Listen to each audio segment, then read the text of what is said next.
El silencio después de la tormenta puede ser más aterrador que la guerra misma. En las alturas del monte Olimpo, Zeus alzaba su copa dorada mientras los dioses celebraban la victoria más grande que el cosmos había presenciado. La titanomaquia había terminado. 10 años de batalla cósmica, 10 años de sangre divina derramada, 10 años de cielos partidos por rayos y tierra quebrada por terremotos, habían culminado con la derrota absoluta de Cronos y los titanes. Los vencedores reían, brindaban y repartían el universo como si fuera un botín de guerra. Zeus reclamó los cielos y el trueno. Poseidón extendió su tridente sobre todos los mares. Hades descendió a gobernar las sombras del inframundo. El nuevo orden cósmico se establecía con cada copa que chocaba, con cada promesa de paz eterna que los olímpicos se hacían entre sí. Pero muy por debajo de esa celebración, más allá de donde la luz del día podía alcanzar, resonaba un sonido que los dioses preferían ignorar. Las cadenas arrastrándose contra piedra antigua, los gemidos de dolor que subían desde el Tártaro como vapor venenoso. Los titanes derrotados no habían sido simplemente vencidos, habían sido humillados, encadenados, arrojados a las profundidades más oscuras de la existencia. Cronos, quien una vez devoró a sus propios hijos para preservar su reino, ahora colgaba de grilletes eternos mientras los hecatónquiros montaban guardia. Aquellos monstruos de 100 brazos y 50 cabezas, liberados por Zeus del mismo Tártaro, donde ahora custodiaban a los caídos, aseguraban que ningún titán volvería a ver la luz del sol. Cada latigazo que caía sobre las espaldas divinas de los prisioneros, cada grito ahogado en la oscuridad absoluta, era un recordatorio del precio de la derrota. Gea lo escuchaba todo. La tierra primordial, madre de titanes y olímpicos por igual, sentía cada gota de tormento como si fuera su propia carne la que sangraba. Ella había sido testigo del nacimiento del universo, había visto emerger a Urano del caos primordial, había dado a luz a los titanes cuando el mundo aún no tenía forma definida, y cuando Cronos, su hijo, había castrado a Urano con una hoz de adamantino, ella había guardado silencio. Cuando Zeus, su nieto, le había pedido ayuda contra Cronos, ella había entregado el consejo que inclinó la balanza. Gea había creído que ayudaba a establecer un orden mejor, más justo. Pero ahora, sintiendo los lamentos interminables de sus hijos en el Tártaro, comprendía su error. Zeus no había traído justicia, había traído tiranía envuelta en promesas de paz. El dolor materno tiene un peso que puede quebrar montañas. Gea no lloraba como lloran los mortales, con lágrimas saladas que se secan al sol. Su llanto eran terremotos que sacudían los cimientos del mundo. Su agonía eran grietas que se abrían en valles y llanuras, como si la tierra misma intentara romperse para liberar a sus hijos aprisionados. Los olímpicos, embriagados por su victoria, apenas notaban estas señales. Atribuían los temblores a los últimos estertores de una guerra que consideraban terminada. No comprendían que cada vibración del suelo era una palabra en el lenguaje más antiguo del universo, un lenguaje de furia, de promesa, de venganza que aún no tenía nombre, pero ya tenía forma en las entrañas de la tierra. Entonces Gea recordó algo que había permanecido dormido en su memoria desde el principio de los tiempos. Recordó la sangre. Cuando Cronos había castrado a Urano con aquella hoz terrible, la sangre del cielo primordial había caído sobre ella en una lluvia carmesí. De esas gotas divinas habían nacido las Erinias, las diosas de la venganza con serpientes en lugar de cabello. De esas gotas habían surgido las Melias, las ninfas de los fresnos. Pero no toda la sangre de Urano se había manifestado inmediatamente. Parte de ella había penetrado tan profundo en la tierra que permanecía allí, latente, esperando. Sangre divina ancestral, más antigua que los propios olímpicos, impregnada en el suelo sagrado. Gea extendió su conciencia por cada rincón del mundo y sintió esas gotas dormidas palpitando con potencial sin usar. La decisión se cristalizó en su mente con la claridad de un rayo de Zeus.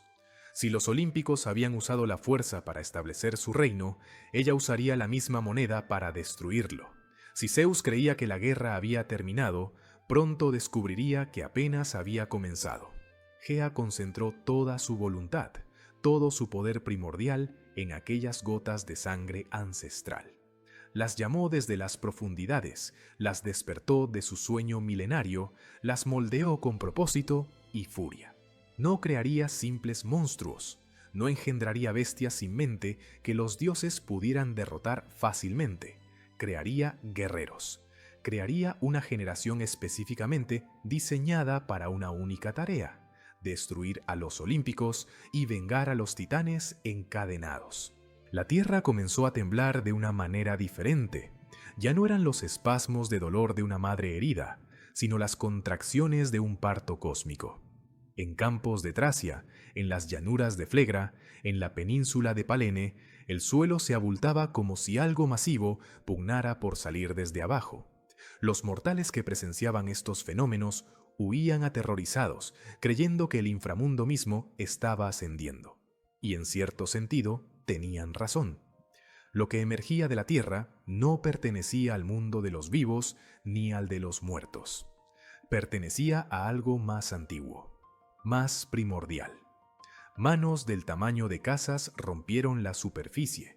Torsos que rivalizaban con montañas se alzaron hacia el cielo.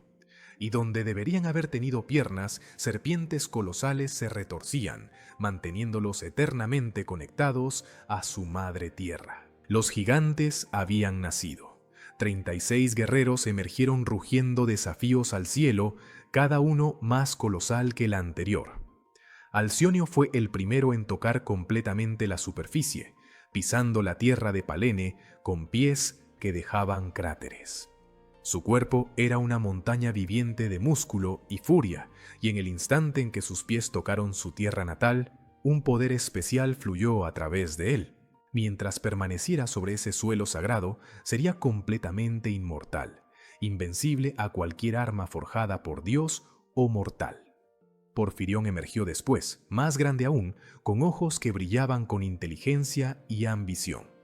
Los otros gigantes lo reconocieron inmediatamente como su rey, no por derecho de nacimiento, sino por la fuerza absoluta que emanaba de cada poro de su ser. Su poder rivalizaba con el del mortal más fuerte que jamás había caminado sobre la tierra, un héroe llamado Heracles. Encélado rompió la tierra con una exhalación de fuego que convirtió la arena en vidrio fundido. Polibotes emergió cerca del mar, sus ojos fijos en el horizonte donde sabía que Poseidón gobernaba las olas. Mimas, Efialtes, Gración, Euritos, Clitio, Agrio, Toante. Cada nombre era una sentencia de muerte dirigida a un dios específico. Cada gigante nacía con un enemigo ya designado, un oponente olímpico que enfrentaría cuando llegara el momento de la batalla. No era coincidencia. Gea los había diseñado así, asegurándose de que cada dios tuviera su némesis particular, su pesadilla personal hecha carne y escamas. Y aún había 24 más, guerreros sin nombre, pero no menos letales, formando un ejército que haría temblar los pilares del Olimpo. Setoe. Gea observó a sus nuevos hijos y sintió algo que no había experimentado en eones: esperanza. Los gigantes alzaron sus brazos hacia el cielo en un gesto de desafío que resonó como trueno. Arrancaron árboles enteros de sus raíces para usarlos como masas. Levantaron rocas del tamaño de templos para arrojarlas como proyectiles. Y cuando rugieron al unísono, el sonido fue tan poderoso que en el Olimpo, Zeus dejó caer su copa. El vino se derramó sobre el suelo de mármol como sangre. Los dioses se miraron entre sí, la celebración congelada en sus rostros.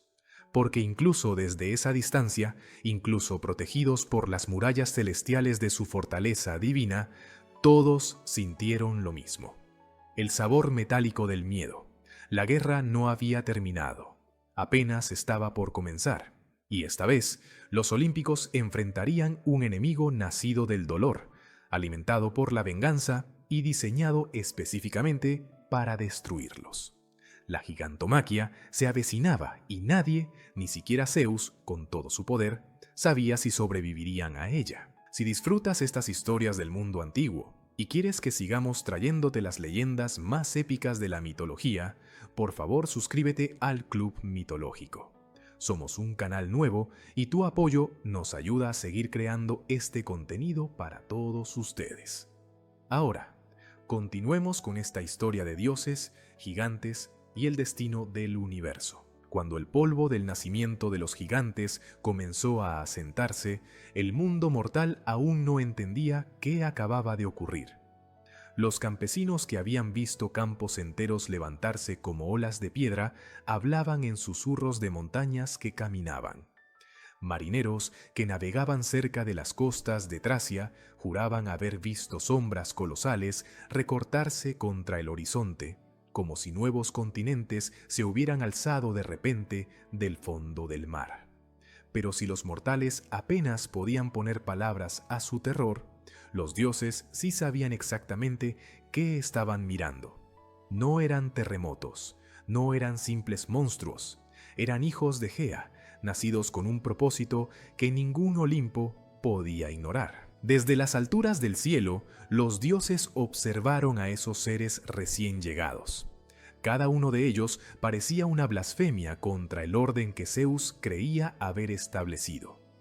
La parte superior de sus cuerpos recordaba vagamente a los titanes, gigantescos torsos humanos de músculos tensos y piel endurecida como roca. Pero desde la cintura hacia abajo, el mundo conocido se rompía. En lugar de piernas, enormes serpientes se enroscaban y desenroscaban, golpeando la tierra con tal fuerza que el suelo se abría en grietas que se extendían por kilómetros. Esa forma híbrida no era un capricho estético, era un recordatorio constante de que estos guerreros no pertenecían ni al cielo ni al mar. Eran la tierra misma, alzándose para cobrar una deuda de sangre. Gea, en su vastedad, se derramó sobre cada uno de ellos como una madre que examina a sus hijos recién nacidos. Pero no los miró con ternura, sino con cálculo. Sabía que no bastaba con crear seres colosales. Los olímpicos ya habían demostrado que podían derrotar a enemigos gigantescos en la titanomaquia. Esta vez, la estrategia debía ser distinta. Cada gigante debía encarnar una amenaza específica, un arma viviente dirigida contra un dios concreto. No habría improvisación, no habría azar.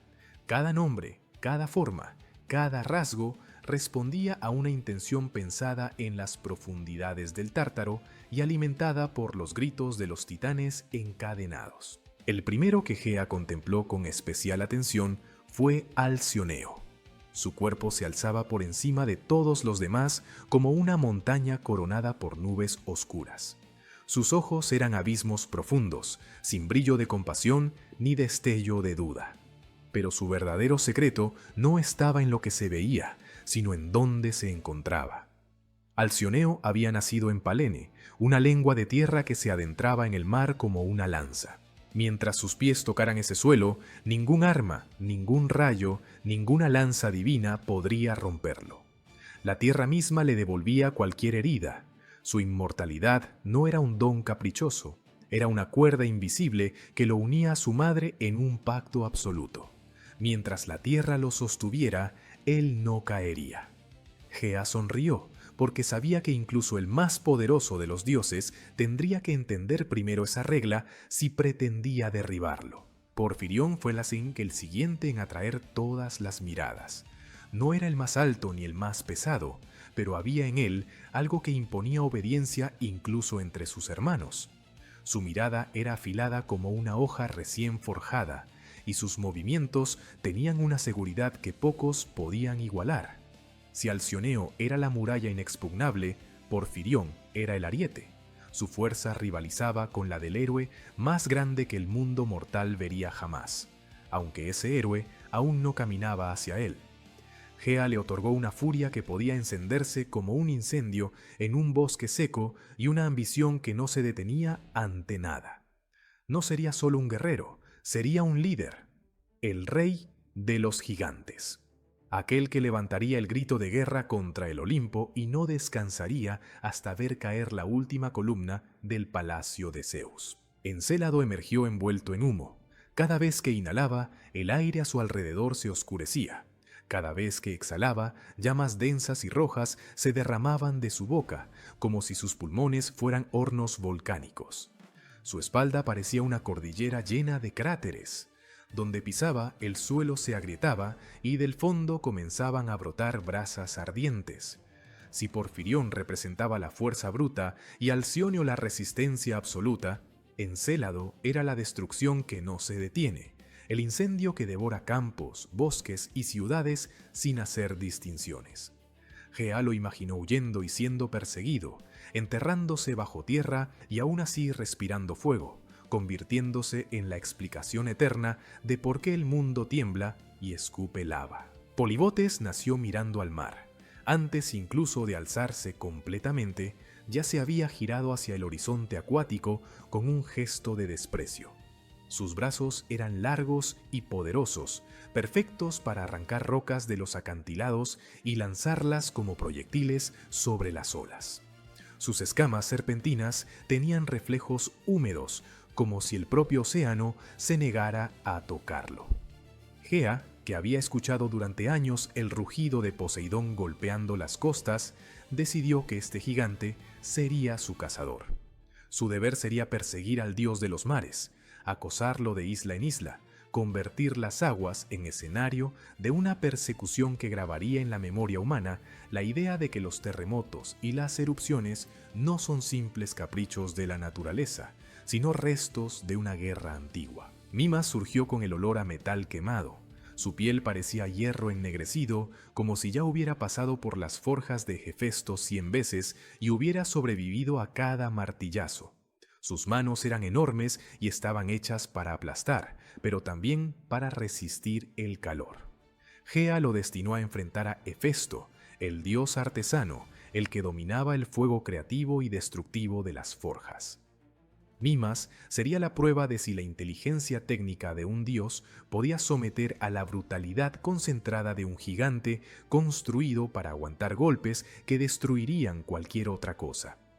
En ese duelo no se enfrentarían solo dos cuerpos, sino dos formas de entender el poder: la fuerza cruda contra la habilidad refinada. Efialtes se alzó con una sonrisa torcida y una sombra de locura en los ojos. Gea no le asignó un único enemigo. Le dio dos: Ares, el dios de la guerra, y Apolo, el dios de la luz y la puntería perfecta. Efialtes fue creado para desafiar simultáneamente la violencia desenfrenada y la precisión divina. Su cuerpo estaba lleno de cicatrices que aún no se habían ganado, marcas anticipadas de una batalla que lo atravesaría desde la cabeza hasta los pies. Cada una de sus manos empuñaría armas distintas, reflejando la dualidad de los dioses que lo enfrentarían. En él, Gea condensó la idea de que algunos conflictos no se resuelven con una sola respuesta, que hay enemigos que exigen que se usen todas las caras del poder para ser derribados. Gración emergió en los bosques, rodeado de árboles que se inclinaban como si reconocieran un nuevo amo.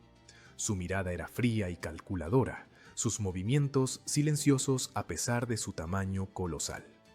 Gea lo destinó a Artemisa, la cazadora implacable, la dueña de las flechas plateadas y de los bosques sagrados. Gración sería su espejo distorsionado, un cazador de dioses, un depredador que no perseguía venados ni jabalíes, sino deidades que creían dominar la noche y la espesura. En cada paso que daba, las raíces se tensaban y las ramas crujían, como si el bosque entero respirara con él, dispuesto a convertirse en arma. Euritos nació con una furia extraña en los ojos, una mezcla de desafío y descontrol. Gea lo pensó para Dionisio, el dios del vino, del éxtasis y de la locura. No sería un duelo de fuerza bruta, sería un enfrentamiento entre la disciplina rota y el caos desatado. Euritos blandiría troncos como si fueran cetros, pero también se dejaría llevar por impulsos impredecibles, reflejando el lado oscuro de la embriaguez dionisíaca. En su rugido se escuchaba algo cercano a una risa desquiciada, una anticipación de una batalla en la que el límite entre celebración y masacre se volvería invisible. Clitio surgió envuelto en sombras que no correspondían a la hora del día. A su alrededor, la luz parecía volverse más espesa, como si le costara atravesar el aire. Gea lo marcó para Hécate, la diosa de las encrucijadas, de la magia nocturna y de las llamas sombrías. Clitio sería un desafío para el fuego que no ilumina, para los secretos que arden sin mostrarse del todo. Sus ojos brillaban como brasas en una cueva profunda.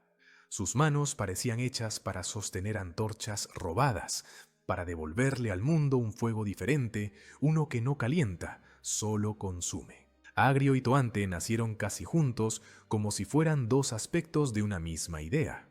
No eran los más grandes ni los más temibles a primera vista, pero Gea les dio un enemigo que pocos se atreverían siquiera a mirar de frente: las Moiras.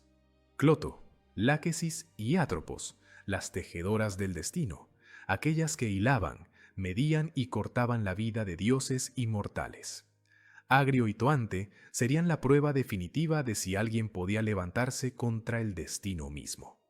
Sus cuerpos estaban llenos de una furia desesperada, como si supieran que se enfrentarían no solo a la fuerza física, sino a las reglas invisibles que gobiernan el tiempo y la muerte. Y luego estaban los otros 24 gigantes, cuyos nombres se perderían para muchos, pero cuya presencia sería igual de devastadora.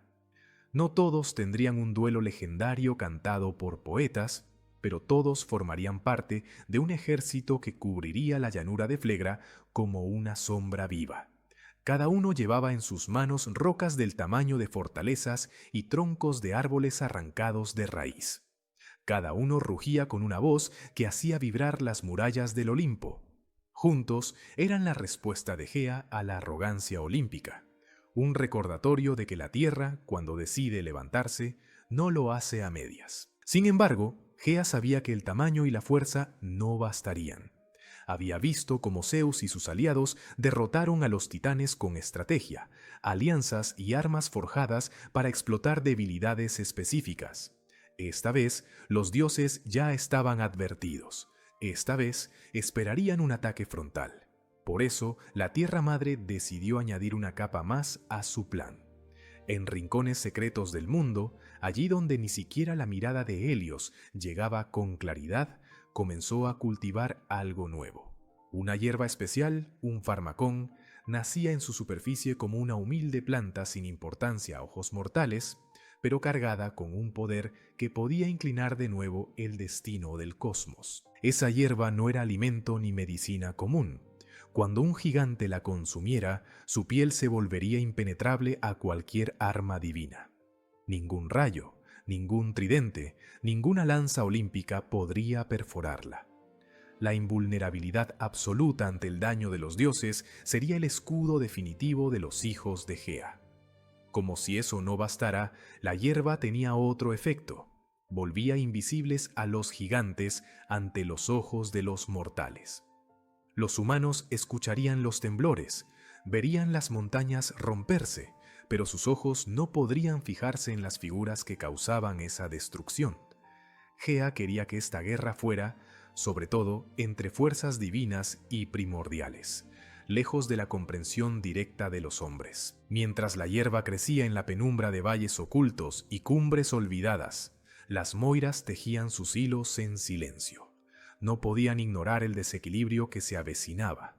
El nacimiento de los gigantes no era solo un gesto de venganza, era una nueva perturbación del orden que ellas custodiaban. Sus dedos se movían sobre el telar del destino con una rapidez inusual, hilando posibilidades que nunca antes habían existido. Y fue entonces cuando una verdad terrible se hizo evidente en el tapiz que estaban creando. Una verdad que ni Gea ni Zeus habían considerado. Los gigantes no podrían ser derrotados solo por manos divinas. Haría falta algo que ningún dios controlaba por completo: un mortal. Esa profecía, susurrada primero en voz baja entre las tres hermanas, estaba a punto de ascender desde el telar del destino hasta los oídos del rey de los dioses. Pero por ahora, Gea seguía confiando en su plan. Sus hijos se fortalecían, se acostumbraban al peso de las rocas que lanzarían, al crujir de los árboles que usarían como armas. Alcioneo probaba los límites de su inmortalidad en Palene, dejando que enormes piedras se estrellaran contra su pecho solo para verlas hacerse añicos. Porfirión practicaba golpes que hacían vibrar el aire a kilómetros de distancia. Encélado se reía cada vez que un nuevo cráter ardiente se abría bajo sus pies. El ejército que haría temblar al Olimpo no solo estaba creado, estaba entrenándose, impaciente por probar su fuerza contra aquellos que creían gobernar el mundo desde lo alto de las nubes. En el Olimpo, los dioses intentaban mantener la calma mientras el eco de cada rugido gigante llegaba hasta sus salones. Atenea afinaba estrategias en silencio. Ares se inquietaba, deseando una guerra que probara por fin su valor sin restricciones. Hera miraba a Zeus con una mezcla de reproche y preocupación, recordándole que su decisión de encadenar a los titanes no había sido un acto aislado, sino una piedra lanzada a un lago cuyas ondas alcanzaban ahora sus propias murallas. Y Zeus, con el rayo en la mano, contemplaba la tierra que se agitaba como si tuviera vida propia, preguntándose si su victoria sobre Cronos había sido realmente un final o solo el prólogo de una guerra mucho más peligrosa. Los gigantes, hijos de tierra y sangre, estaban listos para marchar. Gea, desde lo profundo, guardaba silencio por primera vez desde el final de la titanomaquia. No porque su furia hubiera cesado, sino porque la siguiente palabra ya no le correspondía a ella. Pronto, la hierba mágica que había cultivado se convertiría en el centro de una carrera desesperada entre dioses y gigantes. Pronto, la profecía de las Moiras obligaría a Zeus a hacer algo que detestaba: depender de un mortal. Y cuando todo eso comenzara a moverse, el cosmos entero comprendería que la Segunda Gran Guerra no era solo una revancha, era una prueba definitiva sobre quién merecía gobernar el destino del mundo. Las Moiras no suelen hablar con los dioses, no porque los desprecien, sino porque las palabras que tejen son demasiado pesadas para pronunciarlas con ligereza. Cloto, Láquesis y Atropos permanecían en su rincón oscuro del cosmos, hilando, midiendo y cortando hilos que representaban vidas enteras, destinos completos, historias que comenzaban y terminaban con un simple movimiento de sus dedos inmortales. Pero cuando los gigantes nacieron de la tierra, cuando Gea derramó su furia en 36 formas colosales, el telar del destino comenzó a vibrar de una manera que no lo había hecho desde la titanomaquia. Las hermanas se miraron entre sí con algo parecido a la preocupación. Este conflicto no podía resolverse como los anteriores. Las reglas habían cambiado. Fue Atropos, la que corta los hilos, quien finalmente pronunció las palabras que necesitaban ser dichas. Su voz sonó como el siseo de unas tijeras abriéndose antes del corte final. Los gigantes no morirían por manos divinas únicamente. Podrían ser heridos, debilitados, aplastados bajo montañas enteras, pero mientras solo los dioses intervinieran, siempre se levantarían de nuevo. Hacía falta algo distinto, algo que los olímpicos no controlaban por completo. Sangre mortal. Un héroe humano debía participar en la destrucción de cada gigante para que la muerte fuera definitiva. La combinación de lo divino y lo mortal era la única llave que podía cerrar las puertas que Gea había abierto. Y esas palabras, tejidas en el telar del destino, comenzaron a viajar hacia el Olimpo como un susurro que crecía hasta convertirse en un grito. Zeus escuchó la profecía mientras observaba desde su trono la tierra que temblaba bajo el peso de los gigantes. Su primera reacción no fue de miedo, sino de rabia. Él era el rey de los dioses, el que había derrotado a Cronos, el que había dividido el cosmos entre sus hermanos y establecido un orden que se suponía eterno. Ahora le decían que su poder no bastaba, que necesitaba depender de un mortal. La idea le quemaba como ácido. Pero Zeus no había llegado a gobernar el Olimpo, siendo orgulloso hasta el punto de la estupidez. Sabía reconocer cuando el orgullo debía ceder ante la estrategia. Si las Moiras decían que un héroe mortal era necesario, entonces buscaría al mejor que existiera. Y Zeus sabía exactamente quién era. Pero antes de convocar a ese héroe, había otro asunto urgente que atender.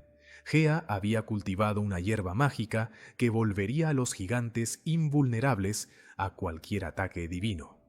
Zeus lo supo porque nada que crece en la tierra escapa completamente a la mirada de los dioses que prestan atención. Atenea, siempre calculadora, había notado cambios sutiles en valles escondidos, en montañas olvidadas, en lugares donde la luz del sol tocaba el suelo con un brillo extraño. Esa hierba, ese farmacón, era la verdadera amenaza. Si los gigantes la consumían antes de la batalla, ni siquiera la intervención de un héroe mortal garantizaría la victoria. Zeus debía destruirla, debía arrancarla de raíz antes de que Gea pudiera entregarla a sus hijos. Entonces el rey de los dioses tomó una decisión que ningún mortal comprendería jamás. Ordenó a Helios, el titán que conducía el carro del sol a través del cielo, que detuviera su marcha. Le ordenó a Selene, la diosa de la luna, que no saliera a iluminar la noche. Le ordenó a Eos, la aurora de dedos rosados, que no anunciara el amanecer. El mundo se sumió en una oscuridad absoluta, una penumbra artificial que cubría cada rincón de la tierra. Sin luz, la hierba mágica no podría crecer. Sin el sol alimentando sus raíces, moriría antes de que los gigantes pudieran cosecharla. Fue una medida desesperada, pero Zeus nunca había temido hacer lo necesario cuando el destino del Olimpo estaba en juego. En esa oscuridad, Zeus descendió. El rey de los dioses, que rara vez tocaba la tierra mortal por elección propia, caminó por valles y montañas buscando cada brote de esa hierba maldita. Sus manos, acostumbradas a lanzar rayos que partían el cielo, ahora arrancaban plantas del suelo con una meticulosidad casi obsesiva. Cada raíz que destruía era un golpe preventivo contra Gea. Cada tallo que quemaba con relámpagos controlados era una pequeña victoria en una guerra que aún no había comenzado oficialmente. La oscuridad ayudaba a Zeus, pero también hacía que cada paso fuera incierto. No sabía cuánta hierba había crecido ni dónde exactamente Gea la había sembrado. Solo podía confiar en su instinto y en la desesperación que lo empujaba hacia adelante. Gea sintió cada planta arrancada como si fueran cabellos de su propia cabeza. Rugió desde las profundidades, causando terremotos que hicieron tambalear incluso a Zeus mientras caminaba. Intentó proteger lo que quedaba de su cosecha mágica, ocultándola en grietas más profundas, en cuevas que ni siquiera Helios conocía. Pero Zeus era implacable. Durante días que parecieron eternos en esa oscuridad forzada, el dios siguió buscando y destruyendo. No eliminó toda la hierba. Eso era imposible, pero sí logró reducir drásticamente la cantidad disponible. Cuando finalmente permitió que la luz regresara al mundo, Zeus sabía que había ganado tiempo. No había evitado completamente el plan de Gea, pero lo había debilitado lo suficiente como para que la batalla tuviera una posibilidad real de inclinarse a favor del Olimpo. Ahora llegaba el momento de cumplir con la otra parte de la profecía. Zeus alzó la mirada hacia el cielo recién iluminado y pronunció un nombre que resonó en el viento: Heracles, el héroe más grande que había caminado sobre la tierra, el hijo semidios de Zeus con la mortal Alcmena, el hombre que había completado los 12 trabajos, hazañas que habrían matado a cualquier otro mortal 10 veces. Heracles había estrangulado a la serpiente de Lerna, capturado al jabalí de Erimanto, limpiado los establos de Augías, derrotado a las aves del Estínfalo, domado al toro de Creta, robado el cinturón de Hipólita, capturado los bueyes de Gerión, robado las manzanas de oro del jardín de las Hespérides, y lo más impresionante de todo, había descendido al inframundo y regresado con Cerbero, el perro de 3 cabezas que guardaba las puertas de la muerte. Si alguien podía enfrentar a los gigantes y sobrevivir, era él. Pero convocar a Heracles no era tan simple como enviar un mensaje. El héroe, después de completar sus trabajos, había buscado algo parecido a la paz. Vivía lejos de las intrigas de los dioses, intentando construir una vida que no estuviera definida únicamente por la violencia y el sufrimiento que había marcado su existencia. Zeus sabía que pedirle que regresara a la batalla era pedirle que renunciara nuevamente a cualquier esperanza de tranquilidad. Pero también sabía que Heracles, a pesar de todo, nunca había podido ignorar el llamado del deber. Su sangre divina lo empujaba hacia los desafíos imposibles como el hierro es atraído por el imán. Zeus solo necesitaba plantear la situación correctamente. Una mañana, mientras Heracles entrenaba en un claro del bosque, el cielo se oscureció repentinamente.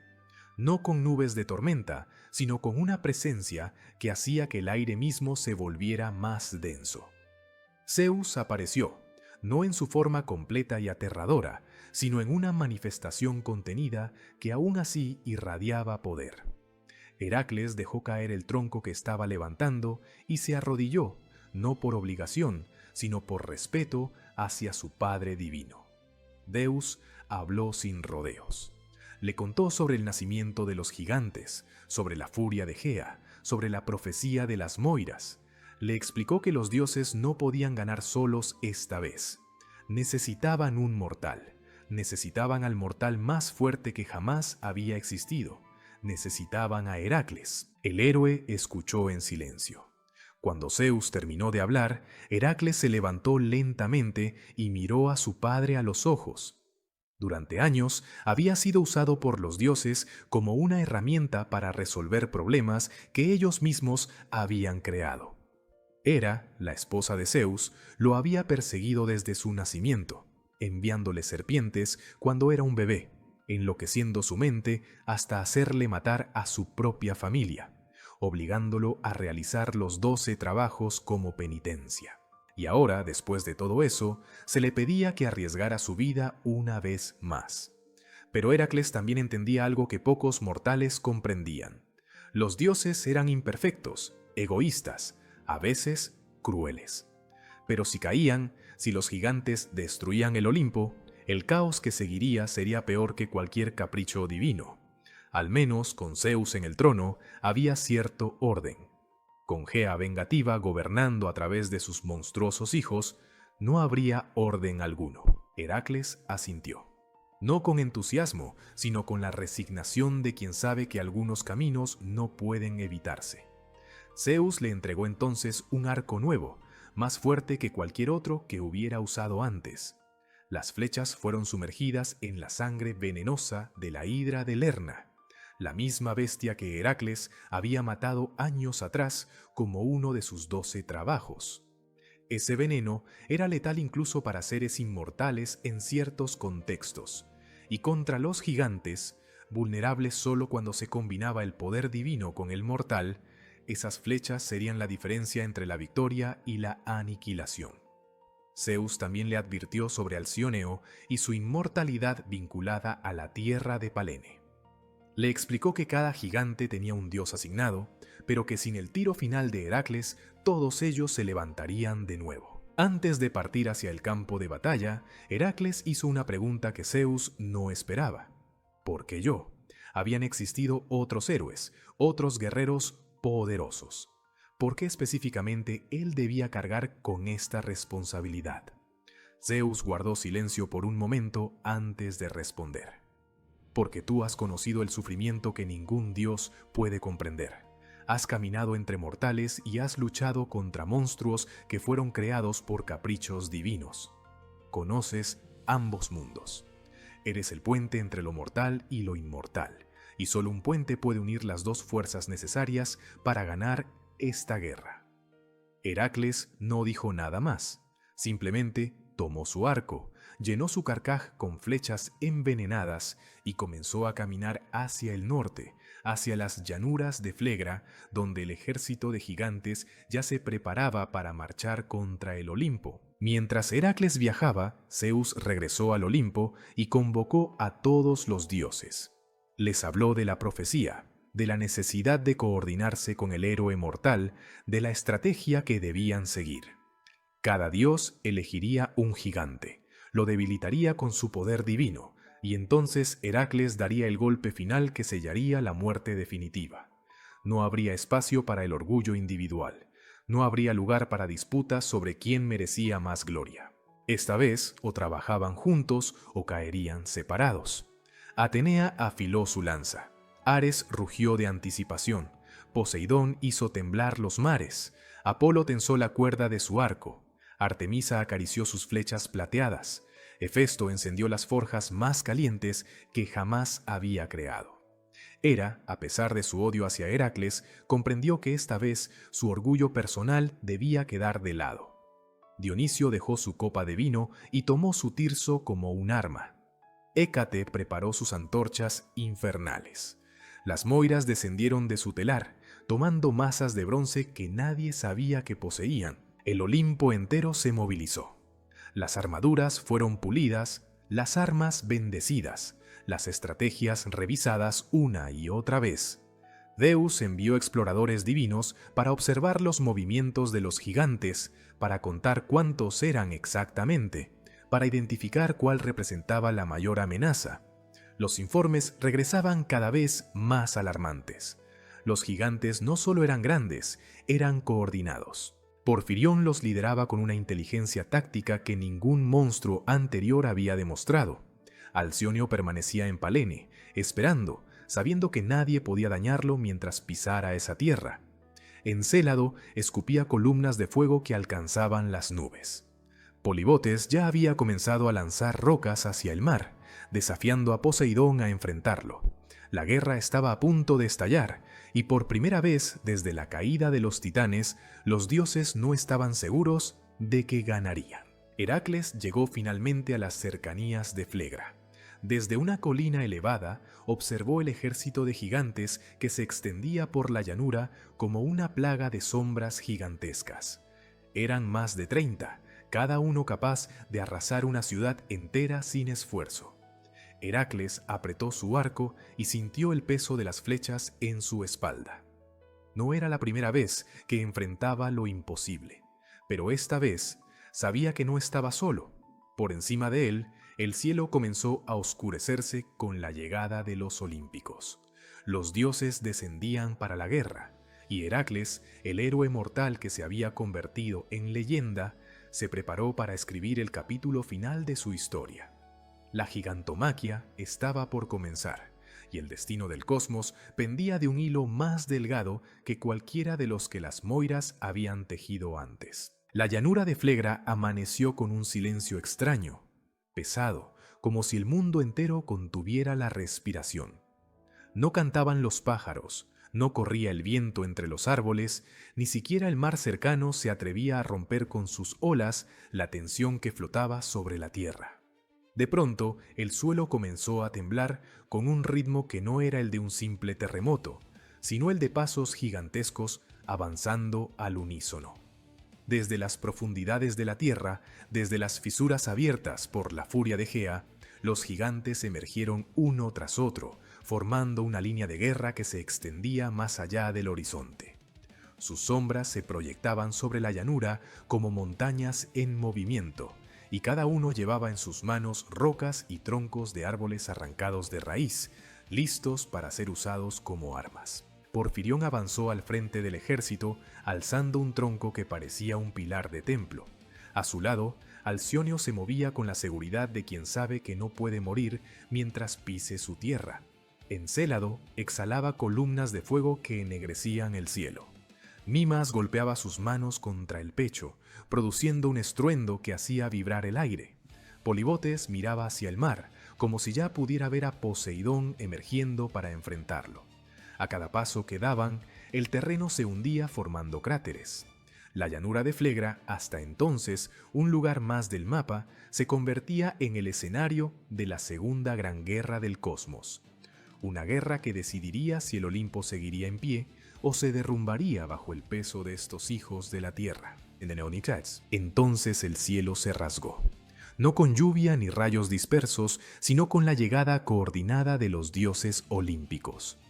Zeus descendió envuelto en nubes oscuras, con el rayo en la mano y los ojos ardiendo en determinación.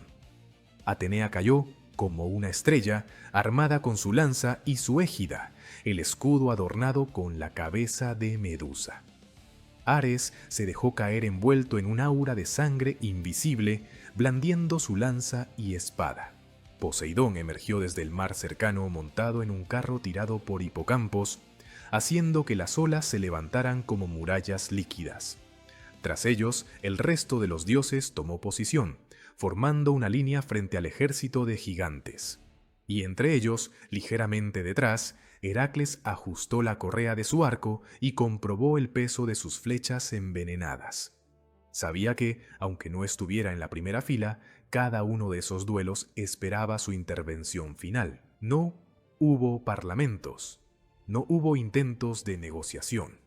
El silencio se quebró cuando Porfirión lanzó el primer desafío, un rugido tan poderoso que arrancó pedazos de roca de las colinas cercanas. De inmediato, los gigantes comenzaron a arrancar montañas enteras para arrojarlas hacia el Olimpo. Algunas se estrellaron contra la llanura, levantando nubes de polvo y piedra. Otras volaron tan alto que parecían eclipsar el sol. Los dioses respondieron con furia. Zeus lanzó sus rayos, partiendo en dos las montañas en el aire. Poseidón elevó columnas de agua para detener los proyectiles. Atenea desvió enormes rocas con su escudo, mientras Ares destruía otras con golpes de su lanza. Era como si el cielo y la tierra se hubieran convertido en dos manos gigantes que jugaban a lanzarse montañas, con Flegra atrapada en medio. En medio de ese caos, el duelo más peligroso comenzó a tomar forma. Porfirión, el rey de los gigantes, fijó su mirada en Hera, la reina de los dioses. La furia de Gea no solo había creado cuerpos colosales, también había despertado en algunos de sus hijos deseos oscuros y retorcidos. Zeus, viendo la línea de visión de Porfirión, entendió que ese combate sería más que un simple choque de fuerza. Lanzó un rayo directo al gigante, pero en lugar de destruirlo, canalizó una energía distinta. Enloqueció su mente con un deseo salvaje e incontrolable hacia Hera. Porfirión rugió, pero esta vez no de guerra, sino de hambre. Se lanzó hacia la diosa, rasgando el aire con cada paso, y en un acto de sacrilegio absoluto, intentó arrancarle las vestiduras para violarla allí mismo, en medio del campo de batalla. Hera gritó, no solo de miedo, sino de indignación. Sus manos intentaron repeler al gigante, pero la fuerza de Porfirión era abrumadora incluso para una diosa. Por un instante, pareció que la reina del Olimpo sería humillada ante los ojos de todos, que el orden divino se quebraría en un acto de brutalidad. Pero Zeus había calculado ese momento con frialdad. Esperó a que Porfirión estuviera completamente distraído, cegado por el deseo que él mismo le había provocado. Entonces lanzó un rayo que no buscó el espectáculo, sino la precisión. El relámpago impactó de lleno en el pecho del gigante, abriéndole una grieta luminosa desde el hombro hasta el torso. Porfirión se tambaleó, sorprendido, pero aún no estaba muerto. Fue entonces cuando Heracles apareció a su lado, tensando su arco con calma mortal. El héroe apuntó a ese pecho abierto, a esa herida que el rayo había dejado expuesta. La flecha envenenada con la sangre de la hidra voló silenciosa, atravesando el aire cargado de electricidad y polvo. Impactó en el corazón de Porfirión con una precisión que ni Apolo habría cuestionado. El veneno se expandió por las venas del gigante en cuestión de segundos. Porfirión soltó a Hera, llevó una mano a la herida, intentó mantenerse en pie, pero sus rodillas cedieron. Cayó sobre la llanura de Flegra como una montaña que se desploma, levantando una nube de polvo que cubrió a dioses y gigantes por igual. El rey de los gigantes estaba muerto. Y con ese primer cuerpo colosal desplomado, la gigantomaquia entró en su fase más brutal. Mientras tanto, Atenea fijó su atención en Encélado. El gigante de fuego se movía sin control, lanzando llamaradas que convertían la hierba en ceniza y derretían las rocas. Cada vez que un dios intentaba acercarse, una ola de calor insoportable lo obligaba a retroceder. Atenea sabía que no podía enfrentarlo de frente. La inteligencia sería su arma. Fingió un avance directo, y cuando Encélado se preparó para exhalar fuego sobre ella, la diosa se lanzó hacia un costado con una agilidad imposible, dejándolo desequilibrado. El gigante rugió y comenzó a perseguirla a través de Grecia, arrancando colinas y abriendo cráteres ardientes en su camino. La persecución los llevó hasta Sicilia. Desde las alturas, Atenea observó la isla y comprendió que este sería el escenario del final de Encélado. La diosa clavó su lanza en el suelo y, canalizando una fuerza que pocas veces había usado, arrancó Sicilia desde sus cimientos. La isla entera se levantó como si fuera una simple piedra en manos divinas. Encélado, todavía corriendo, no tuvo tiempo de reaccionar. Atenea arrojó la isla sobre él. El impacto fue tan violento que el rugido del gigante se convirtió en un eco sofocado bajo kilómetros de roca y tierra. Encélado quedó enterrado vivo, y desde entonces, cada vez que su cuerpo atrapado se retuerce de dolor, el volcán Etna escupe fuego al cielo, recordándole al mundo que un gigante sigue respirando bajo la isla. En el mar Egeo, otro duelo titánico se desarrollaba lejos de Flegra, pero conectado a la misma guerra. Polibotes, el perseguidor de dioses marinos, había elegido el agua como su campo de batalla. Poseidón emergió del océano con su tridente en alto, el mar rugiendo a su alrededor como un coro de furia. Polibotes trató de huir saltando de isla en isla, usando sus enormes manos para apoyarse en las rocas y lanzarse hacia la siguiente, dejando a su paso costas destrozadas. Pero Poseidón no era un dios que aceptara la huida como respuesta. Cada golpe de su tridente levantaba olas que chocaban contra el gigante, empujándolo hacia donde el dios quería. Finalmente, la persecución los llevó hasta la isla de Cos. Polibotes se detuvo para arrancar un pedazo de tierra y lanzarlo contra Poseidón, pero el dios fue más rápido. Clavó su tridente en la isla y arrancó un fragmento gigantesco de roca ardiente. Con un grito que mezclaba la rabia y la satisfacción, lo lanzó como si fuera un proyectil. El pedazo desprendido voló por el aire y cayó sobre Polibotes, aplastándolo contra el fondo marino. Allí, bajo esa masa de piedra, el gigante quedó sepultado. El fragmento arrancado se convirtió en la isla de Nisiros. Desde entonces, cada vez que Polibotes se agita en su prisión, el suelo tiembla y los hombres sienten bajo sus pies los ecos de una batalla que nunca han visto. Hefesto, por su parte, enfrentó a Mimas en tierra firme.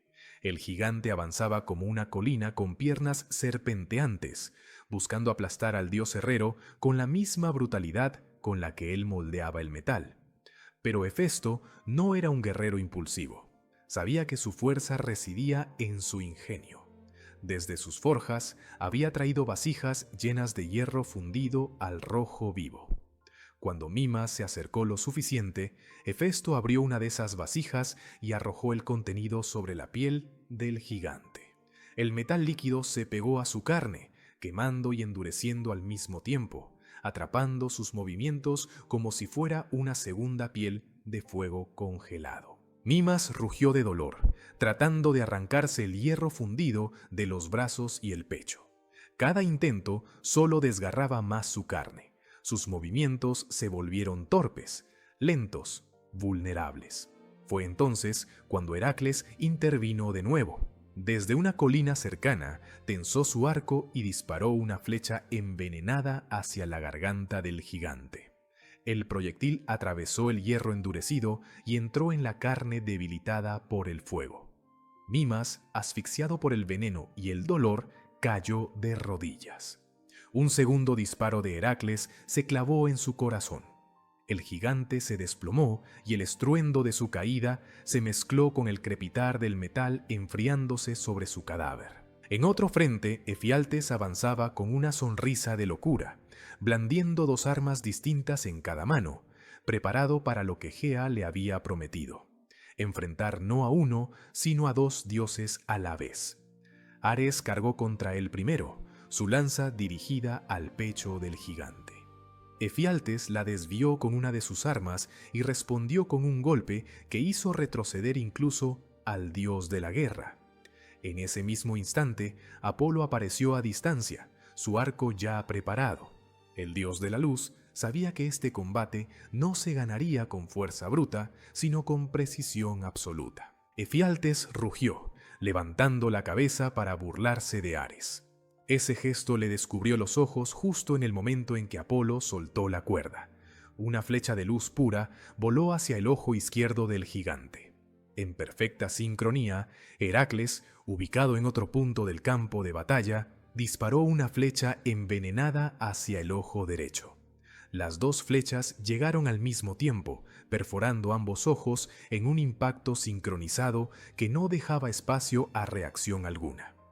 Efialtes lanzó un grito que partió el aire, se llevó las manos a la cara, sangró oscuridad y veneno por las cuencas vacías, y cayó de espaldas, derrotado por la combinación perfecta de la puntería divina y la mortal. Gración, el cazador de dioses, eligió la espesura de un bosque cercano como su terreno.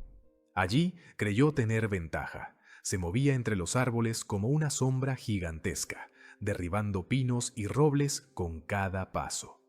Artemisa, sin embargo, conocía los bosques mejor que nadie. La diosa de la caza se deslizó entre las ramas con una ligereza que desafiaba su condición divina, convirtiéndose en un susurro entre las hojas. Gración trataba de localizarla por el sonido, pero cada vez que creía tenerla cerca, una flecha plateada se clavaba en su piel desde otra dirección. Flecha tras flecha, Artemisa fue debilitando al gigante. Una se incrustó en su brazo, otra en su muslo, otra en su hombro. Cada impacto lo hacía más lento, más torpe, más furioso. Cuando Gración finalmente logró verla, se lanzó hacia ella en un último intento por aplastarla. En ese momento, Heracles, desde un risco, disparó la flecha que ponía fin al juego. El proyectil atravesó la espalda del gigante y salió por su pecho, perforando el corazón. Gración cayó hacia adelante, arrancando árboles enteros mientras su cuerpo se desplomaba. El bosque quedó arrasado, pero la caza había terminado. Artemisa guardó sus flechas, serena, mientras el eco de la caída se perdía entre los troncos rotos. Euritos, enloquecido, se enfrentó a Dionisio en un combate que parecía más una bacanal desbordada que una batalla formal. El gigante blandía su tronco de árbol como si fuera un cetro de rey borracho, golpeando el suelo y levantando nubes de polvo. Dionisio, lejos de amedrentarse, avanzó tambaleante, como si estuviera ebrio, pero con una precisión extraña en cada paso. Empuñaba su tirso, ese bastón coronado con una piña, como si fuera una masa sagrada. Cada golpe que asestaba a Euritos resonaba como el tambor de una celebración salvaje. El combate se volvió un torbellino de risas demente y rugidos de ira. Dionisio golpeó una y otra vez, hasta que Euritos, mareado y aturdido, cayó de rodillas. Sin perder tiempo, el dios lo arrastró hasta el borde de un acantilado y lo arrojó al mar.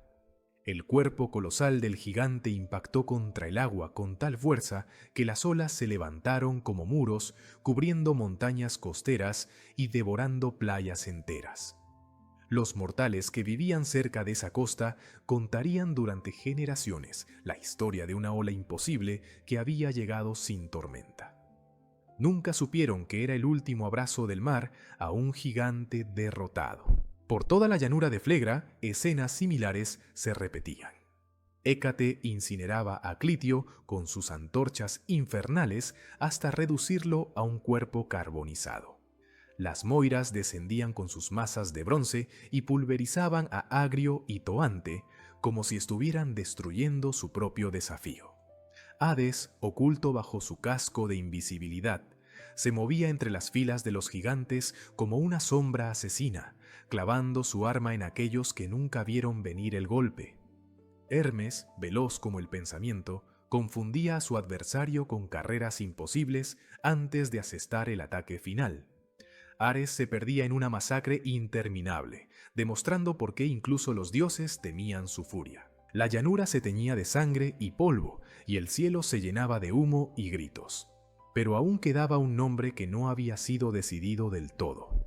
Alcioneo, el inmortal de Palene, aguardaba su destino, y sería Heracles una vez más quien tendría que demostrar que la fuerza, cuando se combina con la inteligencia, puede incluso arrancar la inmortalidad de los pies de un gigante. La llanura de Flegra estaba cubierta de cuerpos que parecían cordilleras caídas. La sangre de los gigantes se mezclaba con el polvo, creando ríos oscuros que corrían entre grietas abiertas por la batalla.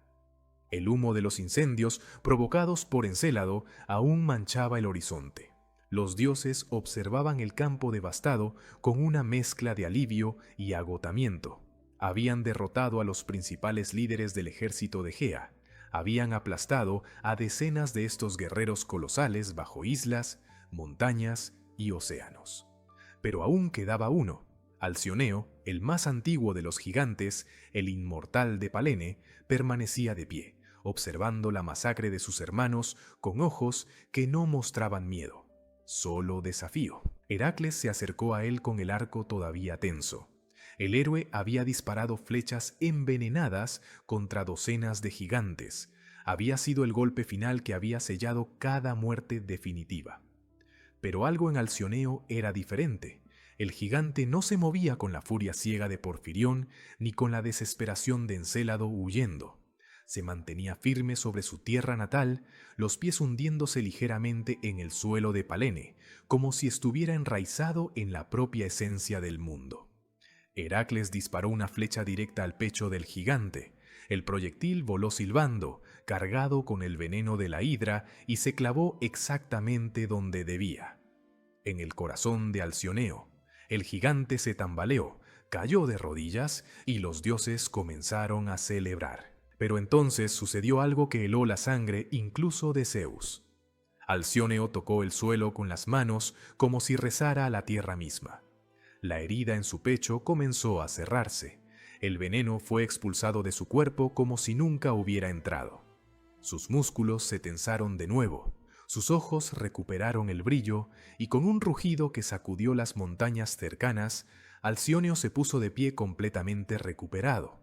Mientras sus pies tocaran Palene, era completamente invulnerable. La tierra lo sanaba, lo restauraba, lo devolvía una y otra vez a la vida. Los olímpicos se miraron entre sí, comprendiendo que habían llegado a un punto muerto. Podían herirlo 1000 veces, pero mientras permaneciera en su tierra natal, nunca moriría. Heracles dejó caer el arco, no por rendición, sino porque comprendió que este duelo no se ganaría con flechas. Avanzó directamente hacia el gigante, esquivando el puño masivo que Alcioneo lanzó para aplastarlo. El héroe rodó bajo el brazo serpentino, saltó sobre las escamas que formaban la parte inferior del cuerpo del gigante y trepó por su espalda con una agilidad que ningún mortal común habría poseído. Alcioneo rugió, tratando de arrancarse a Heracles de encima como quien se quita una pulga. Pero el héroe se aferró con la determinación de quien sabe que este es el último obstáculo entre la victoria y la derrota total. Con un esfuerzo que hizo crujir sus propios huesos, Heracles rodeó el cuello del gigante con sus brazos y lo estranguló hasta hacerlo perder la conciencia. El cuerpo de Alcioneo cayó inconsciente sobre el suelo de Palene, pero Heracles no soltó su agarre. Sabía que en cuanto el gigante tocara nuevamente esa tierra, despertaría completamente recuperado. Entonces, el héroe hizo algo que nadie, ni siquiera los dioses, había imaginado posible. Levantó el cuerpo masivo de Alcioneo sobre sus hombros. El peso era tan descomunal que las rodillas de Heracles temblaron, sus músculos se tensaron hasta el límite, su espalda crujió bajo una carga que habría quebrado a cualquier otro ser vivo. Pero Heracles no era cualquier mortal. Era el hijo de Zeus, el héroe que había sostenido el cielo en lugar de Atlas, el hombre que había domado lo indomable. Con pasos lentos, dolorosos, comenzó a caminar fuera de los límites de Palene. Cada paso era una agonía. Cada metro recorrido parecía extenderse hacia el infinito. Los dioses observaban en silencio absoluto, conscientes de que estaban presenciando algo que ningún himno podría capturar completamente. Heracles arrastraba literalmente a la muerte fuera de su escondite, negándole a Alcioneo el único recurso que lo mantenía con vida. El gigante comenzó a despertar cuando sintió que algo cambiaba. Sus ojos se abrieron confundidos y por primera vez desde su nacimiento experimentó algo que nunca había conocido: vulnerabilidad. Intentó forcejear, pero Heracles apretó su agarre, negándose a soltarlo incluso cuando el gigante le desgarraba la piel con sus movimientos. Finalmente, Heracles cruzó la frontera invisible de Palene.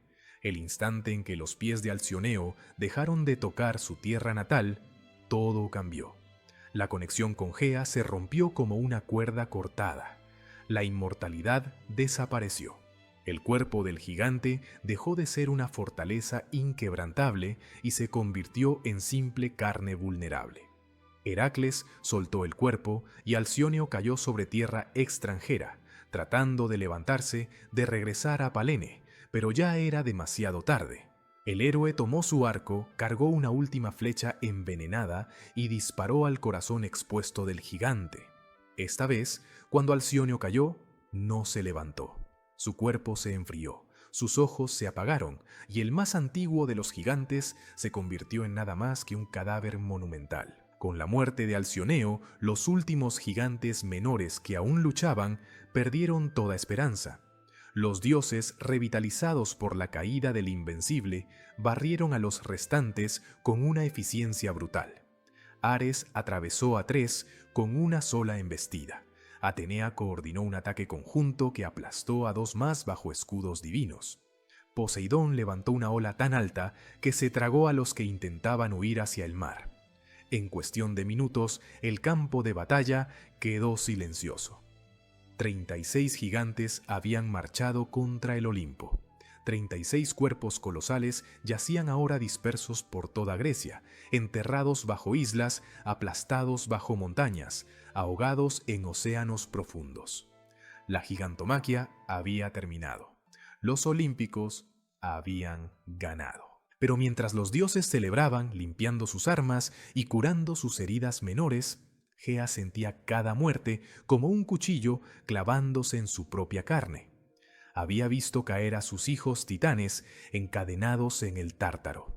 Ahora veía caer a sus hijos gigantes, enterrados por todo el Mediterráneo como monumentos a su derrota. Su furia no disminuyó con la pérdida, se multiplicó. Cada cuerpo caído era una razón más para odiar a Zeus, para despreciar el orden olímpico, para jurar que esta humillación no quedaría sin respuesta. Los dioses podían celebrar su victoria táctica, pero Gea ya estaba planeando una venganza que eclipsaría todo lo anterior. Desde las profundidades más oscuras del cosmos, más allá incluso del Tártaro, donde los titanes seguían encadenados, Gea llamó a alguien que pocos dioses se atrevían siquiera a nombrar: Tártaro, el abismo primordial, la oscuridad que existía antes de la luz, el vacío que devoraba incluso a la esperanza. Gea se unió con él en las sombras absolutas, y de esa unión nació algo que haría que los gigantes parecieran simples juguetes. Un monstruo con 100 cabezas de dragón, un ser tan colosal que podría enfrentarse solo a todo el Olimpo, un enemigo cuyo rugido haría temblar las estrellas. Tifón, el terror definitivo, la pesadilla hecha carne que pondría a prueba si Zeus realmente merecía ser llamado Rey de los Dioses. Mientras Gea gestaba esta nueva amenaza, los olímpicos regresaron a su palacio celestial sin sospechar lo que se avecinaba. Zeus alzó su copa en un brindis por la victoria. Atenea guardó su lanza, satisfecha con la estrategia ejecutada.